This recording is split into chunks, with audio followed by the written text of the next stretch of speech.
Good afternoon, ladies and gentlemen. Welcome back to the Wrestling Inc. Daily. It is me, your managing host of WrestlingInc.com, Nicholas Thomas Hausman, joined here today as I am not every Friday. Special guest co-host here this Friday. It's our good friend Paul Pratt, a.k.a. Pollo Del Mar, who was not here earlier this week, but is here now. Paul, welcome back to the Wrestling Inc. Daily.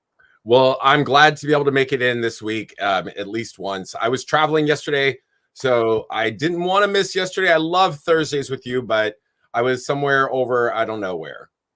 You were somewhere you don't know where? I was somewhere over. I don't, I was flying back from New York City, so I don't know where exactly we were at that time, but. Okay, got it. You were somewhere midair. You were looking at the skyline. You were looking at the same sky we all look at, Paul. We were all under one. What is it from Fievel? Like we were all under the same big sky. Are you quoting an American Tale? Fievel Goes west. I think it's like that song from like Linda Ronstadt and James Ingram, Under One Big Sky. Man, I might be sitting in my hotel room after Full Gear watching Fievel Goes West this weekend. A real thing that might happen. Well, Paul's here. I'm here. You're here. I see people jumping in the chat room already. Antonio Garcia. Hello, everybody. Yes. Jump on in. We got a lot to talk about here today. It is the final Wrestling Inc. Daily of the week. I call it Hausman's Happy Hour. So if you want to have a drink, you don't want to have a drink, whatever, it's the end of the week. It's happy hour somewhere. So come on over. Have a great time with us here today. Before we get to everything we got going on this show today, I want to start by congratulating friend of the show, Rob Van Dam. He got married over the weekend to the beautiful Katie Forbes. I'm very happy for these two. Any thoughts on the marriage of these two? Paul? I mean, for some reason, I never took them as like the traditional marriage type. So, I mean, it's a surprise, but congratulations to both. I wholeheartedly agree. Didn't quite peg Rob as somebody who had settled up, but hey, he loves this woman. I don't know that I've ever seen two people more in love. They rub their love in your face. Like you see every inch of that love all over the place. That sounds terrifying. It's not. It's a sexy kind of love. It's sexy love, Paul. So yeah, I mean, she's look, Katie Forbes is definitely beautiful. Rob Van Dam, very lucky man, and he's a Hall of Famer, so she's a lucky girl. I'm assuming that that their wedding cake was made of nothing but like weed products. It's like just cannabis butter, cannabis flour, cannabis everything. Everybody at the reception was probably just like stoned off their asses. Sure. It was probably an erotic marijuana cake, right? It was like probably a nice stiff, firm pair of buttocks with a lot of weed butter in it. Just throwing it there. Putting the butt in weed butter. Yeah. Well, I know where you can put that. Anyway, the candle. Where do you put the candle in a weed butt? I think you know. Hey. Stop. Stop. Come on now, everybody. We're having a good time. It's Fun Friday. So like I said, a lot to get to here. If you like the show, leave us a nice note on iTunes. All that stuff is always appreciated. We're trying to get to top 20 by the end of the year. No interview here today. We are bracing ourselves here today for what's going to be a lot of content next week. I got Jimmy Corderas. He's going to be with me on Monday. Tomorrow night, AEW Full Gear. I'll be in the pit for the media scrums. So you'll be able to get you're going to hear the scrums all next week, and you could go find them over on the Wrestling Inc. YouTube channel. We're going to have a stream those live. So that's where you're going to get your bonus audio here beyond just the punting of Paul and I. And then at the end of the show for everybody, we'll dive in the mailbag. We'll look a little bit at AEW Full Gear, but let's get to it. News you can use, news that'll leave a bruise. And the biggest news of the past 24 hours was about the release of Lucha House Party from WWE. So the Observer saying that Grand Metalik and Lince Dorado requested their releases after being asked to lose to Garza and Carrillo at the WWE main event tapings on September 13th in Boston. Those aired on the 16th. Now, this was the last WWE bout for Dorado and Metalik together, but Dorado was the one who took a singles loss to Cedric Alexander the week before on main event.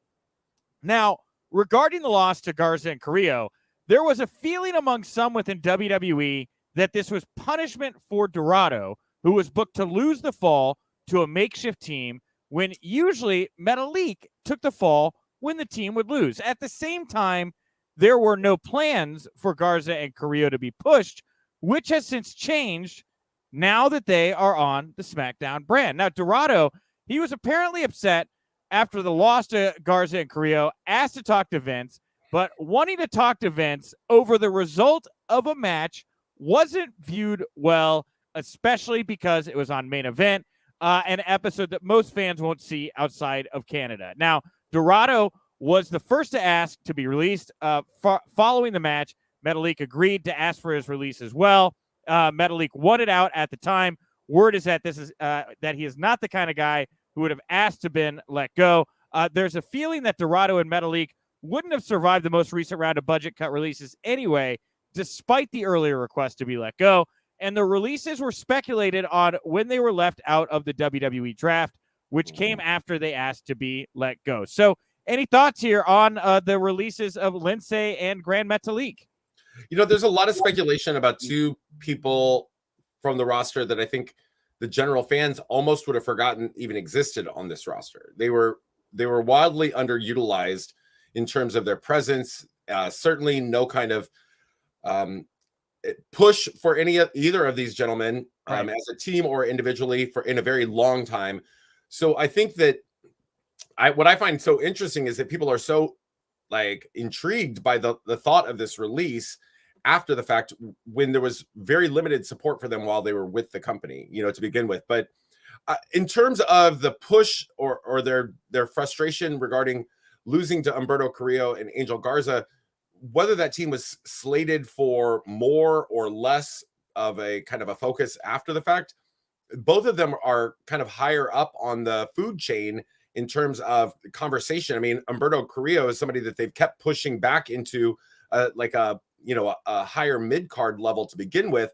And Angel Garza is somebody who's been flirted with in that spot, and somebody who, in terms of, I think his upside, has a tremendous upside as a performer, a character. I think that the whole ripping the pants off thing really connected with audiences. He was getting over very well. Still is. Yeah. Yeah. I mean, it's somebody, these are two people that, in terms of where the Lucha House Party was in the spectrum of WWE, I can't believe that they would have questioned whether they should lose to these two or not. Well, the issue here, I think, is deeper than just a loss, because I've talked to Conan and other, Latin American talents that have gone through WWE in the past.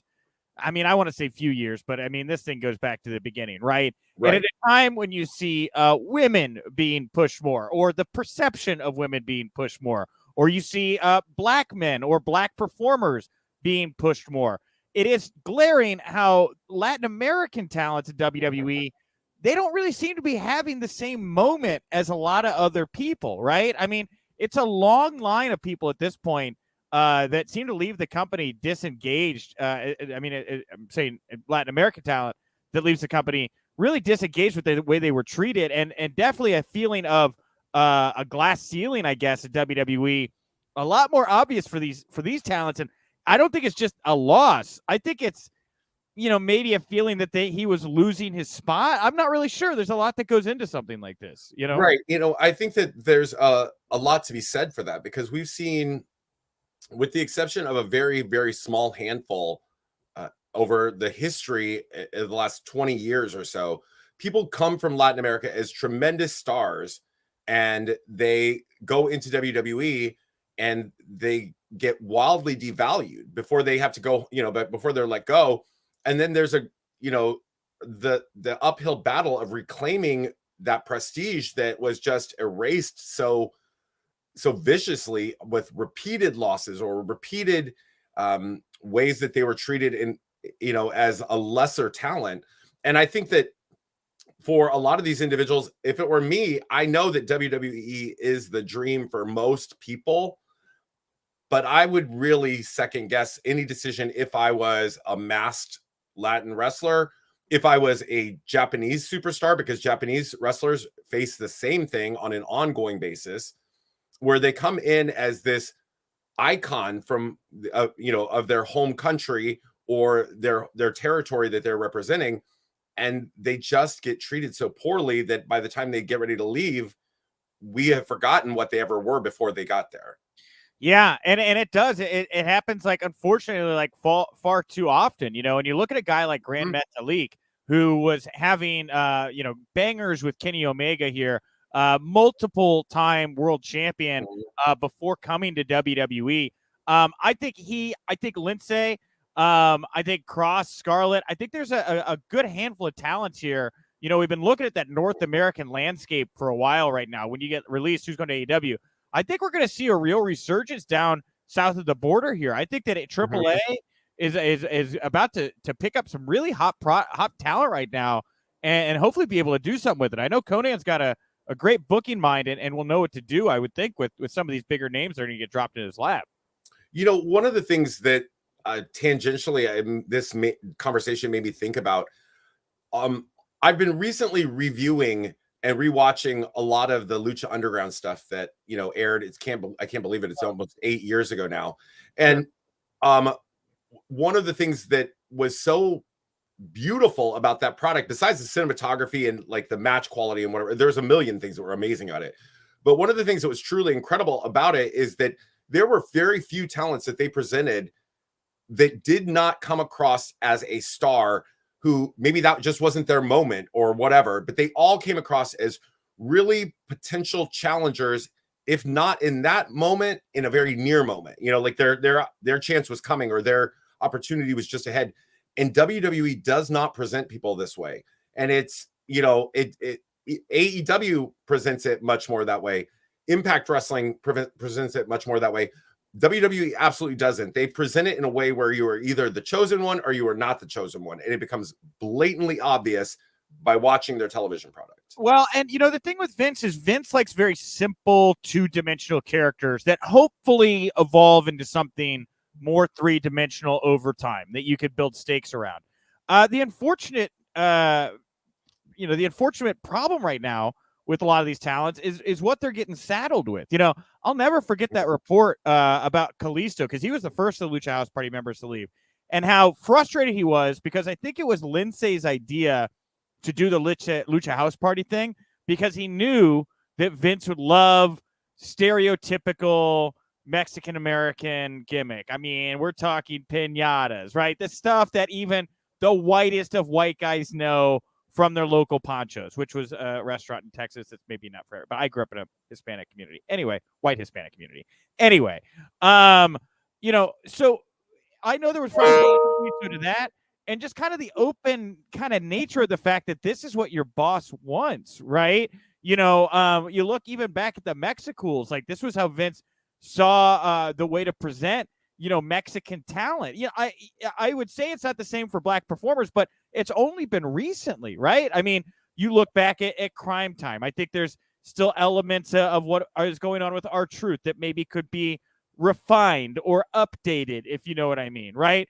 But it's not until recently, and even with the women, that we're getting to see these more flushed out characters that have been treated like a lot of the white male performers from generations before. I don't know why it is that they just haven't crossed that bridge yet with Latin or Mexican American or Mexican performers in general. Yeah, I mean, I think that, you know, when we on my Twitter stream, like it happens at least once every 6 weeks or so, where somebody says something to the effect of like, don't compare black wrestlers, right? Like, don't draw correlations. And I think that the reason that happens for a wide range of individuals, for example, is because the breadth of the characters that people are allowed to present becomes really narrow. And I don't think it's because the individuals are so like stereotypical or so homogenous. I think it's because when certain promoters, and specifically WWE, when they put together groups of people of any specific ethnicity, then all of a sudden there's some kind of an expectation that they should fall into a certain category. Yeah. And I think that speaks a lot to like the kind of internalized racism that people have, the kind this, you know, overarching concept that individuals must fit into a category. And I think that not all people do. That's one of the reasons why I loved, for example, the Hurt Business presented the way that the Hurt Business was initially, because suits, 100%. Absolutely, you know, 4 African-American men who were power players, dressed like power players, you know, acted like power players, looked like power players, and, you know, were not kind of reduced to the lowest common denominator of what people would think of per se, like in this generalized sense. And I think that it's unfortunate that Latino performers and wrestlers in WWE keep getting to recycle the same kind of, I don't know. It barely worked for me 15 years ago. It's not working today. Well, Dave here saying, meanwhile, Tony D'Angelo remains the GOAT. And is it okay to just stereotype Italians? I guess it's a white guy's running it. Like, that's okay. You can just be everyone likes Tony D'Angelo, I would see. But anyway. I mean, I don't, oddly enough, like I don't put Italians in like the straight up Caucasian territory anyway. So Mediterranean. Right? Italians are like a definite blend of Mediterranean and European and African, North African. Like that's a whole blend of people who make up Italian. I'm sure that we're going to get that very smart, well thought out look into the family tree of Tony D'Angelo, where he really sits down and wants to understand, where did Tony D'Angelo come from? How did he become the man he is now?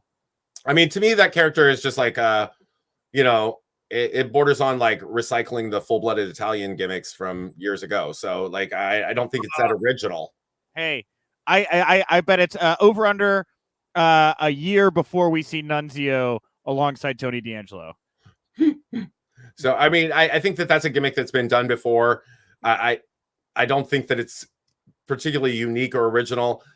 I also don't think that, I mean, if we suddenly saw every single person who is of Italian descent coming in, doing that, if his best friend becomes the pizza guy or something, like that, we're problematic. But all right, well, moving along here, the Observer also saying that while no one was told directly by WWE that if they didn't get the COVID-19 vaccine, their jobs would be on the line. Now, there were people who were very much encouraged to get the vaccine, and multiple sources indicated that nobody told the wrestlers they had to get the vaccine or warned them that their jobs would be in danger if they didn't. But one top WWE wrestler who was not vaccinated was reportedly told if they didn't get vaccinated, they would be less valuable to the company due to not being able to go on overseas tours, which is an issue that Tony Khan brought up recently in the PW Torch interview about talent at AEW that are currently unvaccinated as well. Any thoughts, Paul? Well, I mean, I think that in many ways, I think that is the right approach. I think that we walk a really fine line. You can't specifically tell people that they must be vaccinated unless you are working in an environment that requires those things. I think you can, though. I think if you're a business like I think Vince could require that legally. The Supreme Court has said you can. Well, I mean, I'll just give an example. I just came from this trip to New York, and for me to enter the building, I had to show proof of vaccination. So for me to enter the building. So that means I could still potentially be employed by my employer, but I would not be able to go into the office rather to do my work. So, and I see that in a broad spectrum of places and locations. So there's definitely that. But when it comes down to the second half of that, which is to say to people very bluntly, like, look, we may not let you go, but we are required to have vaccinations to travel overseas. And we plan to do this on an ongoing basis. So that means that your value, like our ability to actually invest in you, is pretty limited, because can you be a champion if I can't send you across, to defend that championship on a tour? Or if we go to a location, specifics of that change from city to city, state to state, county to county. That's what Tony said. Tony said that too. He's like, California, that's going to be a tough state for us to run right now for everybody, because there's some folks that don't want to get vaccinated. Exactly. It's like, if you are required to show proof of vaccination to enter a privately owned facility, can we invest in you? Interestingly enough, I encountered something very similar to this when I was last year when I was in Florida. I was working in Florida for an extended period of time. And a woman came in and she challenged, because we required a mask. And she said, is that the law? And I said, what you fail to understand is, even if it's not the law, this is a privately owned business. And the business's policy trumps that, unless it's like something where you can't tell people like they can't come in if they're African American, but you can say, for the safety of all, we require a mask. Right. It's, you know, that means that you're allowed in. You just have to follow this requirement. And she was really frustrated about that. And I'm like, you don't seem to understand. The no shirt, no shoes, no service policy has existed for generations. And this is just a new addition to that. Yeah, I wholeheartedly, I echo everything you're saying. I see it, and you know, I can firsthand tell you, like, I know that these calls have been made to talents in WWE from WWE. You know, casual check-in. Hey, just want to see you. Make sure you're vaccinated because we're going to be bringing. You know, I don't know. Hunter is obviously in the hospital. We haven't got to do a press call in some time with WWE. But I really would like to know from somebody there, is this a requirement or is this something that's being heavily implied or pressured? Because, you know, if they're all tested and like it's constant testing if you're not vaccinated to be part of the roster, I suppose there's ways to do it. But there's still, you know, chinks in that armor there. They're Hunter's still in the hospital? Maybe out of the hospital, recovering, right? I was going to say, I'm like, I would think, you know, I would hope. I mean, if he's still in the hospital, there's something serious. Okay. Laid up recovering. But yeah, they're just like a private facility. It's a private business. It's their business, and they can do as they please. And I don't think that Vince is some, you know, patriot, you know, pro-vaxxer, but I absolutely think quite probably the opposite. He's a pragmatic. But that's the thing, is he's a pragmatic businessman like Trump, and those guys are out there to tell people go get vaccinated. We all want to make money, you know. Now he's telling people to get vaccinated, but you know that wasn't always the case. Yeah.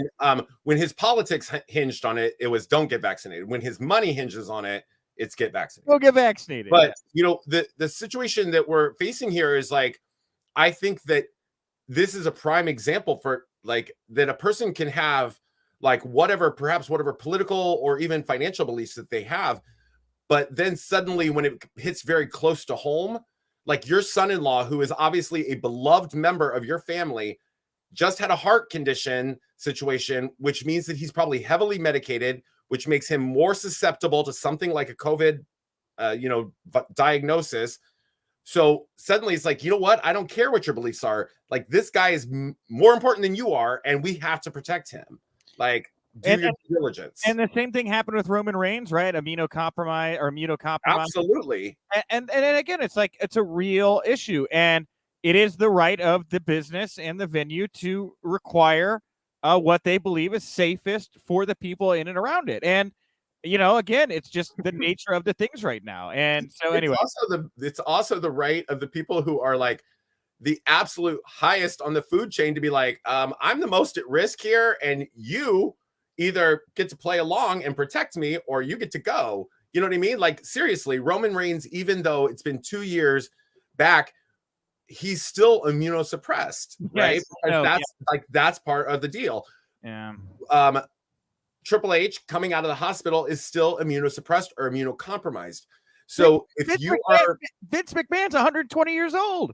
Thank you, but I don't think he even thinks about that, you know. But like, there's a lot that plays into this, and these are people that, you know what, when we start to weigh out, like, okay, you have every right not to get this vaccine if you don't want it, but number one, you can't tour with us, and number two, you can't come within like whatever feet of the people that are most valuable to us, and that means you're not allowed in the room when you're like, when we have the conversation, so you got to go. Well, also talking releases here, Keith Lee responded to a fan who said they won't watch WWE again after their release. Keith said, right now, I think patience is the key. Time is a friend, and I intend to make the most of it. I feel your support right this moment. In the not so distant future, I'm sure something will come about at such a time. Well, time will tell, I suppose. Really a nothing burger here for me, but it drove a whole ton of traffic. Any thoughts on Keith Lee's latest kind of cryptic comic to the ether? Well, you know, I find it, I don't know. There's a mild irony that we have these, I'm never watching WWE again, you know, people, and you know that's not true. They're going to watch again at some point in time. I think that, you know, I think that it speaks to Keith Lee as being a pretty decent guy. He's like, as opposed to being like you're right, don't ever watch them, they suck, whatever. But I think that Keith Lee is very, very aware that of the recent releases, he is the most likely to end up somewhere very, very soon. Karrion Kross, Keith Lee are both going somewhere sometime real soon. I believe Keith will wind up in AEW. I believe Cross will wind up in AAA. I'm not confident that Cross and Scarlett will land on a major national North American platform. I could be wrong, but I think their destiny lies in AAA at the moment and potentially New Japan when things will open back up. I don't think that they necessarily care. I think they both know that they're guaranteed work. I think that they're, there's guaranteed. Nothing is guaranteed, Paul. I know. I think that they're pretty guaranteed work. I don't see these two going hungry or having to retire to become real estate agents in the near future. Though I think they could both be great at it. But I think that both I have always said that I do not think that Karrion Kross should go to AEW.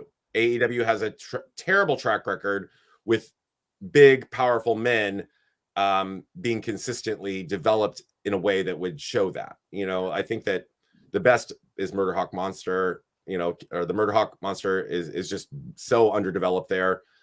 The flip side of that, of course, would be somebody like Rusev, who has done amazingly there as Miro. But he's stocky, right? He's not like a big. I mean, he's stocky. He's not a giant. He's not a giant. He's a powerhouse. Yeah. Well, talking about powerhouses, the Staples Center has announced that Brock Lesnar has vowed to buy a ringside ticket in LA when SmackDown comes to the venue on Friday, December 10th. Storyline development. Brock Lesnar, going to get into it. It kind of shades the Attitude Era, I guess. Yeah, I mean, I think that is.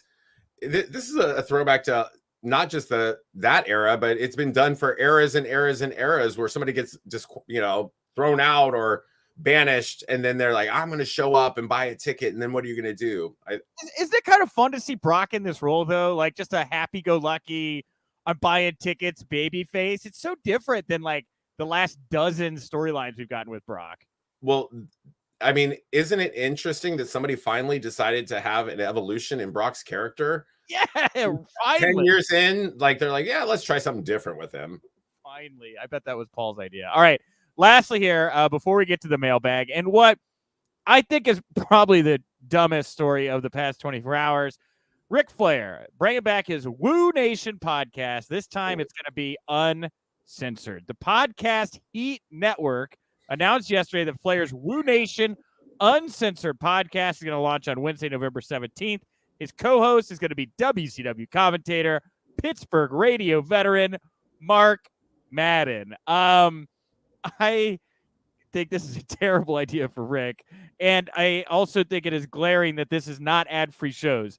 Conrad is not producing Ric Flair's new uncensored podcast. He's having to go elsewhere. Make of that what you will. Not to be mistaken with woo. I read this and I was thinking to myself, like, this is, first of all, I want to know what makes it uncensored. You know what I mean? Like there's a, we're walking a very fine line here between somebody who is, up until the last few months, has been pretty much universally revered, loved, appreciated, the obvious greatest wrestler of all time, a legend among legends. And we're approaching that tail end of the career where you start to question how much damage will be done to the lasting legacy by that effort to claw and hold on to the fame. All right. Well, Paul, well said. Thank you for joining me at the Top Show Talk, all the news of the day. Thank you so much for everybody tuning in today. Again, no interview segment today, but we will be back on Monday. I'm going to have Jimmy Corderas in the house. We're going to start rolling out those AEW Full Gear media scrums as well. And again, if you want to watch the media scrums live, head over to the Wrestling Inc. YouTube channel or all of our socials tomorrow night. They'll be set up for you to stream over there. With that, let's get to it. The mailbag. We are talking all things AEW Full Gear here at Wink Daily, WINC Daily over on Twitter. What is the match that you are most excited to watch this Saturday night? Is it Omega Page, Kingston Punk, Miro Danielson, or something else? About 300 votes, 51-9 to Omega Punk or Omega Page, 31-7 to Kingston Punk, and 13-4 to Miro Danielson. Only 3% to everything else. Is there anything that you're particularly on the hook for tomorrow night, Paul? Man, the Twitter user Gilmore Guy tweeted that he's especially excited about FTR and Lucha Brothers, and that to me is like winner winner chicken dinner. I am obsessed with professional wrestling tag teams, always have been, and I think that this is going to be like a continuation of a rivalry that could last us the next year in AEW at minimum. I'm very excited about that. But on the flip side, this card overall is so incredibly well done. It's incredibly thought-provoking. It's the first time, in my opinion, in a very long time that the AEW World Title match has actually had a huge significance and relevance, because this is the culmination possibly of a story that we've been seeing for a year between Omega and Page, actually more than a year. And at the same time, I'm also suddenly very interested in Punk Kingston. That's the match I voted for. Like, I'm on the hook for Punk Kingston. There was the report in the Observer today about some wrestler off the record who had said, this is all true, that Punk called Kingston like a fat sack of shit or whatever in the locker room when he was all pissed off or whatever. I had, for what it's worth, and I didn't know that it needed to be verified, I'd heard that story for years. Like, I've heard that story for a long time now. Like, I knew that happened. The fact it's only just now kind of getting brought up in a realistic way, I don't know if Punk was ready for that, right? Like, I don't know if Eddie smartened up Punk that he was going to go in with that kind of vigor and intensity, because, the way Punk reacted to that promo did not scream to me guy ready for what Kingston was going to say. I think that Eddie threw some stuff at Punk that Punk was not expecting during that exchange. Well, look, my ideal situation here is that Kingston would go over on Punk. I don't think that's going to happen, but this is just, Eddie Kingston on the AEW roster is just at the cusp of that next level, like made man superstar. And I think that he needs that a big victory, because he always does extremely well. We love him. The audience loves him. They're fully behind him, but he never gets the win in 90% of the cases. So going over on Punk in this match would be so beneficial to his career. I don't foresee it happening. I don't foresee Kingston being the first one to hand Punk his first AEW loss.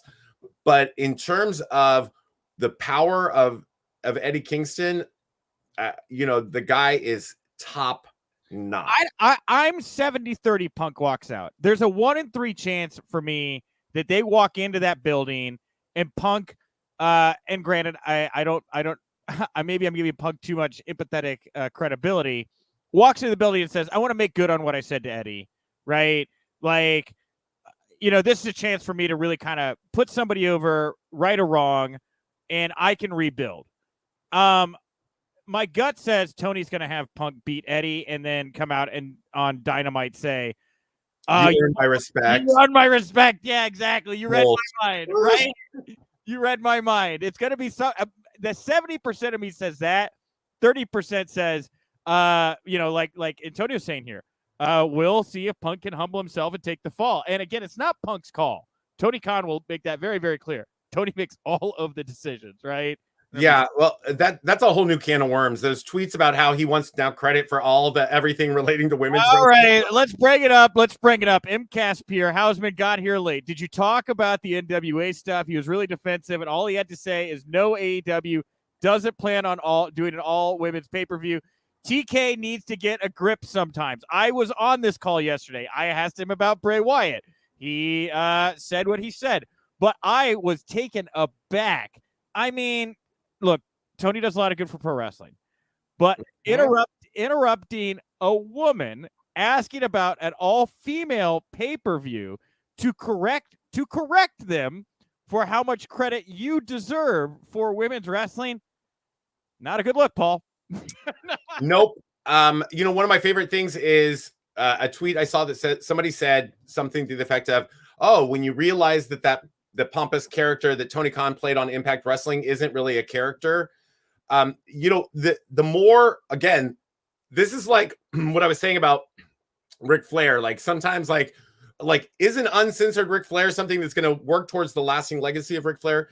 Is Tony Khan, who is now the biggest Tony Khan mark in the world, like a good look for the company? Like I think that we are seeing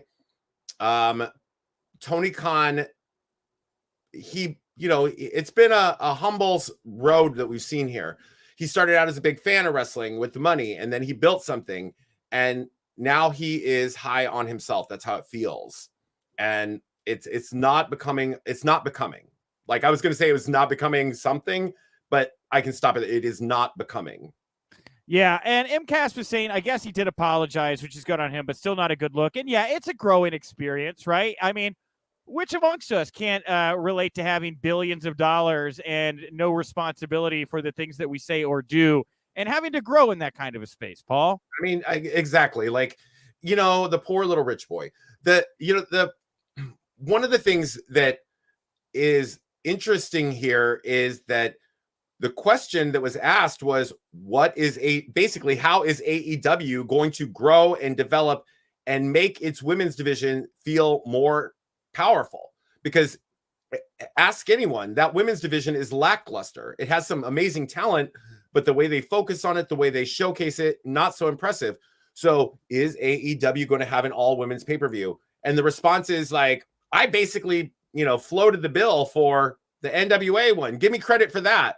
Well, no, like that was somebody else's idea. And yes, you maybe did float some of the bill for that. But at the same time, the other part about this that just rubbed me so wrong, I come from the school of thought, he specifically says, I thought people would be talking about like, how much I've done, and they're not. I come from the school of philosophy where you do the right thing because it's the right thing. And like, you shouldn't have to go through your life broadcasting that you did the right thing because it was the right thing.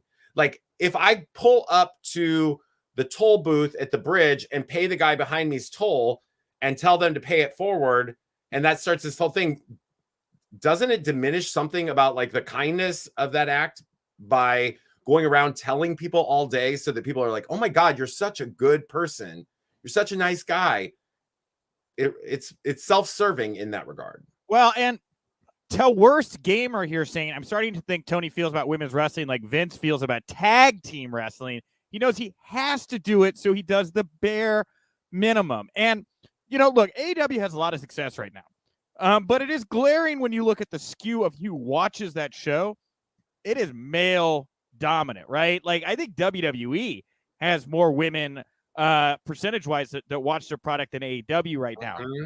And, that's fine. If you want to just hammer that demo and get as much blood from that stone as you can, that's fine. But to grow, to expand, to find new viewers, women have money. Women love wrestling, right? And I do think that there is an approach that AEW can have to women in their division that could be more progressive and bring more people in, quite honestly, to the table. Because I know, the comments Jericho's been making about Paige Van Zandt, some of the things MJF says, like there's a real kind of disgusting misogyny. I think misogyny. Yeah, I mean, like it's glaring when it happens. It's like when it comes across, when it's being stated. And I want to just like I'm not out there like on a stump like for these things. I say stuff like that too a lot of times is in a joking setting when it's appropriate. But in this context of a show like this, where it's like very much an even story, and then something like that gets spiced in, it's literally, as I'm watching, I'm like, did that just happen? Like it's not appropriate, and it would certainly be off-putting for any woman who wants to like feel respected or seen in the space of professional wrestling fans. Chrissy Olsen, who would normally be sitting in this space, would probably say something to that effect.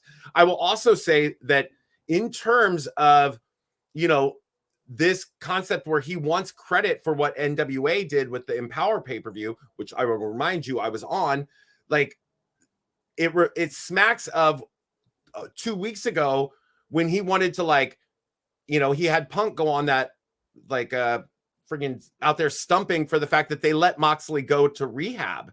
It's like, well, just do the right thing and do not stand here and like want people to applaud you for allowing it to happen. Like, it's gross. It's not appealing. Well, we'll see what happens with I mean, look, there's a lot of male testosterone flying around AEW land right now. And we'll see how that culture evolves. They've only been around 3 years. I definitely think there's rooms for improvement. I think the attitude towards women's wrestling, everybody I think right now can agree that maybe deserves a second look with AEW. I want to say also that their ratings are like they've been bouncing up and down. Right now, last I saw, they were down like a couple 100,000 viewers on the last episode. Hey, and so when you start to alienate people bit by bit, if there's anything that would make that difference up, you have to be more inclusive to grow larger, because you're probably milking the same stone as much as you can. And look, Britt Baker is fantastic, right? They're unbelievable. Allie is great. Like, how Allie is not better utilized right now is a head scratcher. You mean the bunny? Yeah, the bunny. Sorry. Yeah, I mean, like I was just cherry bomb, whatever you want to call it, right? Okay. They have, the thing is, it's not for lack of talent. Like people talk about like, oh, would I love to see a Frankie Monet / Taya Valkyrie come in as like unbelievable. I would take my money. But do I think that they need these global superstars to enhance what is already a very stacked locker room that is just pretty much underutilized? Like, they have the talent there. They have superstars. Britt Baker happened pretty organically. She's proving what a star she is. Tay Conti, like she's like moving up in terms of like how I see her. Anna Jay, like they have stars, and that's not to mention the people who are already recognized stars. And the thing is, like, and I know we got to put a button on this because I got to wrap my week up and everything like that. We did go a little longer here today, by the way, because we didn't have the interview. And when we don't have interviews, I'll try to stretch out a little bit longer. It's not enough to just have matches for the women.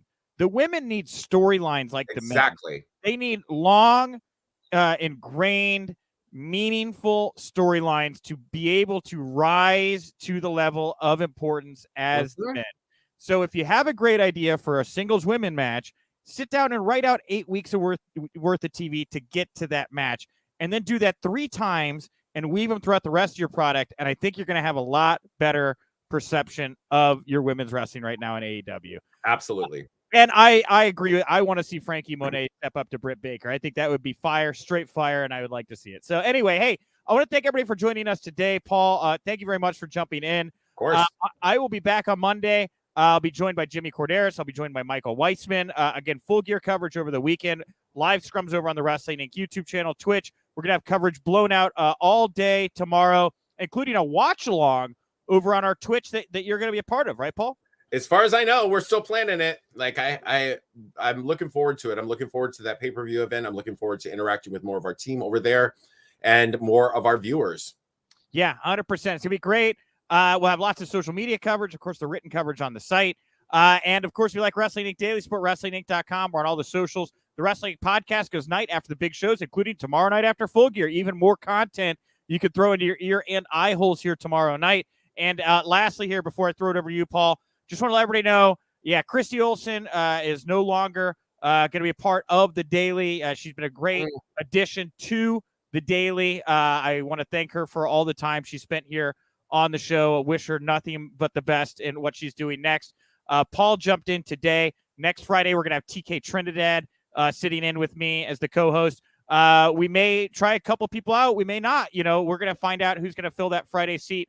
But again, I just want to thank Christy so much for being a part of the show. She's really brought a lot, and I know she's going to be great at whatever she does next. Paul, anything you want to plug, promote, put over here before we wrap up the show today? My 2 things. I'm always streaming live on Twitch myself, twitch.tv/Pollo Del Mar. We watch professional wrestling multiple nights a week, including the Lucha Underground that I was talking about earlier. And also, be sure to check out the Game Changer Wrestling YouTube channel on November 28th, live from Los Angeles. It's LA Fights launching very first show on Game Changer Wrestling's YouTube. And of course, I will be there for that as well. Very, very excited. That's awesome, everybody. Yes, go support Paul, support the show, support me. I'm at Nick_Hausman over on Twitter. Thank you all so much for tuning in. I will talk to you on Monday. And remember, if you winked, you didn't miss it.